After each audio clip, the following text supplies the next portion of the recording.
Welcome back to another interesting class with Success Academy. আজি আপোনালোকৰ সন্মুখলৈ লৈ আহিছোঁ ক্লাছ 10ৰ উচ্চ গণিতৰ এডভান্স মেথামেটিক্সৰ চেপ্টাৰ নাম্বাৰ 5 সাধাৰণ ঘাতাংকৰ প্ৰয়োগ। ইয়াৰ অনুশীলনীৰ পৰা ষ্টাৰ্ট কৰিম আজি আৰু যেটো ইয়াৰ মানে কনসেপ্ট সেই ফুল কনসেপ্টটো ইন্ট্ৰোডাকশন ভিডিঅ'ত আপোনালোকে পাই যাব। ফুল কনসেপ্ট লাগিলে ইন্ট্ৰোডাকশন ভিডিঅ'টো চাই ল'ব। ঠিক আছে, আহক ষ্টাৰ্ট কৰি লওঁ অনুশীলনী। এই অনুশীলনীৰ 1 নম্বৰ কোৱেশ্চনত আছে তলৰ ঘাতাংকবোৰৰ পূৰ্ণক লিখা। এতিয়া পূৰ্ণকৰ আমি সূত্ৰ জানো, পূৰ্ণকৰ সূত্ৰ চাওক n-1 এইটো আমাৰ অখণ্ড সংখ্যা বা স্বাভাৱিক সংখ্যাৰ ক্ষেত্ৰত, তাৰ মানে দশমিক নথকা সংখ্যাৰ ক্ষেত্ৰত n-1 আৰু দশমিক থাকিলে সেইটো -n+1 সেইটো আমি কৰাৰ সময়ত দেখাই দিম।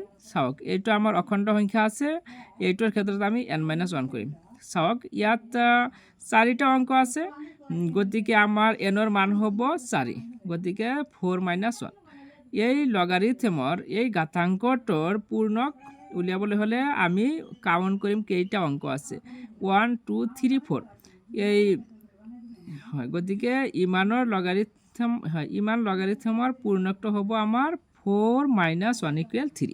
তেনেকৈ 2 নম্বৰত চাওক কেইটা আছে, 1 2 3 4 5 6টা আছে, গতিকে 6-1 কৰি দিম।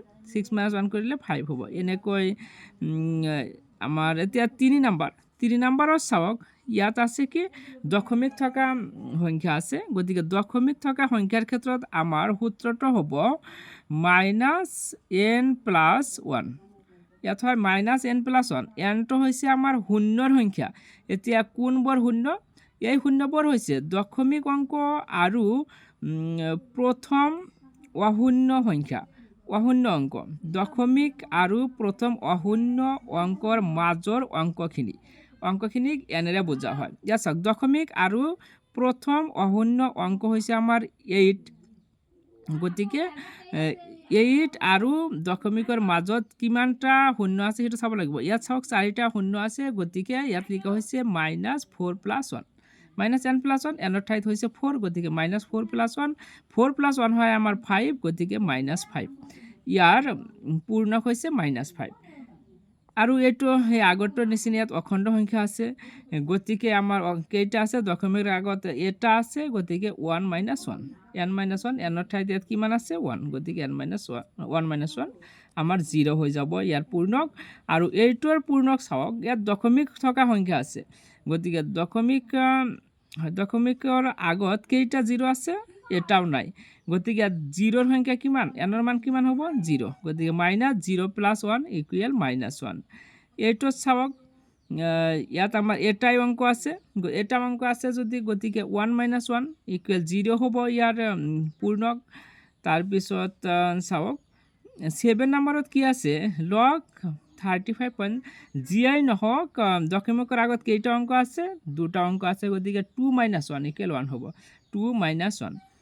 এইটোত আমাৰ 36 আছে, 2টা অংক বিশিষ্ট সংখ্যা এইটো, গতিকে 2-1 হ'ব, 2-1 = 1 হ'ব ইয়াৰ পূৰ্ণক। তাৰপিছত এইটো চাওক দশমিক থকা সংখ্যা আৰু ইয়াত প্ৰথম অশূন্য অংক আৰু দশমিকৰ মাজত আমাৰ 2টা শূন্য আছে, গতিকে -2+1 = -3 হ'ব এইটোৰ পূৰ্ণক। আৰু লাষ্ট 10 নম্বৰত আমাৰ আছে কি চাওক পইণ্টৰ আগত এটা অংক আছে, গতিকে 1-1 = 0 হ'ব ইয়াৰ পূৰ্ণক। নেক্সট আমি 2 নম্বৰলৈ আগবাঢ়ো। ইয়াত আপোনালোকে যদি চাই দেখক 2 নম্বৰত আমাৰ এটা মান দিয়া আছে, এটা সংখ্যাৰ লগাৰিথম দিয়া আছে আমাৰ। চাওক log 2925 পর ভ্যালু আমাক দিয়া আছে এইটো, আমি উলিয়াব লাগে log 29.25, log 2.925, তাৰপিছত উলিয়াব লাগে log 0.002925 আৰু log 292500 মান নিৰ্ণয় কৰিব লাগে। আমাক log ইমানৰ মান দিয়া আছে, আমি আৰু এইবোৰৰ মান উলিয়াব লাগে। সলিউশন গিভেন আমাক দিয়া আছে, এইখিনি দিয়া আছে, গতিকে এইখিনি লিখি লৈছোঁ। এতিয়া আমি উলিয়াব লাগে এইটোৰ মান 29.25 মান উলিয়াব লাগে। গতিকে আমি কি কৰিম, লগ 29 দশমিকটো আমি উঠাই দিম। দশমিক উঠাই দিলে দশমিকৰ ঠাইত 1 আৰু পিছত কেইটা অংক আছে, দুটা অংক আছে, গতিকে 1ৰ পিছত দুটা শূন্য দিব লাগিব তলত। এইটো হৰত আমাৰ 100 আহি যাব। আপোনালোকৰ হৰ আৰু লবৰ মাজত যদি কনফিউজ থাকে তেনেহ'লে এনেকৈ মনত ৰাখিব পাৰে যে গাখীৰৰ হৰ ওপৰত থাকে কিন্তু ভগ্নাংশৰ হৰ তলত থাকে। যে নহওক, ঠিক আছে, আমি তেনেহ'লে m/n লিখি ল'ম। লগ m/n মানে আমি লিখিব পাৰোঁ লগ m মাইনাছ লগ n। ইয়াত এমৰ ঠাইত আছে এইটো, গতিকে লগ 2925 লিখিব পাৰোঁ, মাইনাছ দি তলৰটো লিখিম। আমাৰ হৈ গৈছে এইখিনি। এতিয়া চাওক, এইখিনিৰ মান আমাক দিয়া আছে, লগ 2925ৰ মান ওপৰত চাওক, দিয়া আছে ওপৰত লগ 2925ৰ মান 3.46612, সেইটো বহাই দিছোঁ, ইটোৰ ঠাইত মানটো বহাই দিছোঁ। আৰু ইয়াত আছে লগ 100। লগ 100 আপোনালোকে একো চিন্তা কৰাৰ দৰকাৰ নাই। যদি 1 থাকে আৰু 1ৰ পিছত 00 থাকে, 1ৰ পিছত যিমানটা 0 থাকিব আপোনালোকে মান সিমানেই লিখিব। ইয়াত চাওক 1ৰ পিছত দুটা 0 আছে, গতিকে এইখিনিৰ মান 2 হ'ব। বা 1ৰ পিছত যদি এটা 0 থাকিলেহেঁতেন, গতিকে গোটেইখিনিৰ মান 1 হ'ব। 1ৰ পিছত তিনিটা 0 থাকিলে গোটেইখিনিৰ মান 3 হ'ব। যিয়ে নহওক, আৰু এইটো কেনেকৈ হয় যদি আপোনালোকে চাব খোজে, ইয়াত চাব পাৰে। চাওক, এইখিনি আমি লিখিব পাৰিম 2925 পইণ্টটো উঠাই দিছোঁ, গতিকে আমি পইণ্ট যিহেতু সোঁফালে লৈ গৈছোঁ, উঠাই দিছোঁ মানে কি 2 বাৰ সোঁফালে লৈছে, গতিকে 10 টু দি পাৱাৰ -2 লিখিব পাৰিম। গতিকে এই -2টো ইফালে আহিব, প্লাছ লগ এইখিনি লিখিব পাৰিম। আপোনালোকে যদি চাব খোজে লগ 100 ইকুৱেল -2 কেনেকৈ হয় চাওক, লগ 100 ইকুৱেল আমি লিখিব পাৰিম লগ 10 স্কুৱেৰ। 10 স্কুৱেৰ, গতিকে 2টো ইয়াত আহি যাব, 2 লগ 10। লগ 10, গতিকে লগ 10ৰ মান 1, 2 ইনটু 1, তাৰমানে ভূমি আমাৰ হয় 10 হয়। 10 ভূমি সাপেক্ষে সাধাৰণ ঘাতাংক যিহেতু, গতিকে ভূমি 10 আমাৰ 1 হৈ যায়। বেছ আৰু বেছ একেই থাকিলে 1 হয়, গতিকে 2 ইনটু 1 কি হ'ব 2। তেনেকৈ 1ৰ পিছত যিমানটা আমাৰ 0 থাকিব সিমানেই হ'ব আমাৰ গোটেইখিনিৰ মান। এতিয়া চাওক 3 - 2 কি হৈ যাব 1, আৰু পইণ্টৰ পিছত এইখিনি থাকিব। তাৰমানে আমি কেনেকৈ লিখিব পাৰোঁ, এইখিনি মানে 3 প্লাছ এই পইণ্টৰ পিছৰখিনি আমি লিখিব পাৰোঁ 4 6 6 1 2 -2।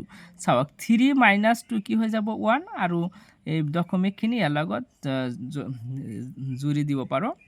যিয়ে নহওক, এইটো আমাৰ শেষ হ'ল। এতিয়া নেক্সট আছে লগ 2.925 ইকুৱেল লিখিব পাৰিম লগ, এই পইণ্টটো যেতিয়া উঠাই দিম, উঠাই দিলে এইখিনিৰ তলত আহি যাব আমাৰ 1000, মানে পইণ্টটো 3 বাৰ সোঁফালে গৈছে, গতিকে 1ৰ পিছত 3টা শূন্য আহি গৈছে। গতিকে এইটোৰ পৰা লিখিব পাৰিম লগ 2925 মাইনাছ লগ 1000। এতিয়া এইখিনিৰ মান বহাই দিছোঁ, আৰু মাইনাছ এইখিনিৰ মান হৈ যাব আমাৰ 3, কাৰণ 1ৰ পিছত 3টা শূন্য আছে, গতিকে 3 হৈ যাব গোটেইখিনিৰ মান। এতিয়া 3ৰ পৰা 3 বাদ দিলে আমাৰ থাকিব কেৱল পইণ্টৰ পিছৰখিনি, গতিকে আমাৰ হৈ গ'ল 0.46612। নেক্সট লগ 0.002925ক আমি এনেকৈ লিখিব পাৰিম 2925, তাৰমানে পইণ্টটো ইয়ালৈকে গৈছে, কেইটা অংকৰ সোঁফালে গ'ল, 1 2 3 4 5 6টা, গতিকে 1ৰ পিছত 6টা শূন্য দিম আমি, গতিকে লিখিব পাৰিম লগ ইমান মাইনাছ লগ ইমান। এতিয়া এইখিনিৰ মান আমি জানো বহাই দিছোঁ, আৰু 1ৰ পিছত 6টা শূন্য আছে, গতিকে গোটেইখিনিৰ মান আমাৰ 6 হৈ গৈছে, ইকুৱেল এইটো মানে 3 প্লাছ এইখিনি -6, গতিকে 6ৰ পৰা 3 বাদ দিলে আমাৰ 3 হ'ব, আৰু এইখিনি, গতিকে -3 আমি এইটো এনেকৈ লিখিব পাৰিম, 3টো -3 কাৰণে এইটো এনেকৈ 4 6612 এনেকুৱা হ'ব আমাৰ। আমি যদি এইটো এনেকৈ দি থৈ দিওঁ আমাৰ ভুল হ'ব। এইটো হৈ গ'ল। নেক্সট লাষ্ট এইটো আছে লগ 292500 ইকুৱেল লিখিব পাৰিম লগ 2925 ইনটু 100 ইকুৱেল লগ 2925 প্লাছ, এতিয়া প্লাছ হ'ব যিহেতু এটা পূৰণ আছে, প্লাছ 100।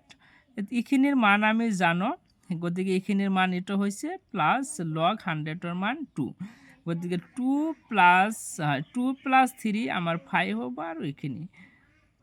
Thank you. আজিৰ ভিডিঅ'ত এইখিনিয়ে, কালিৰ ভিডিঅ'ত মই বাকীখিনি লৈ আহিম।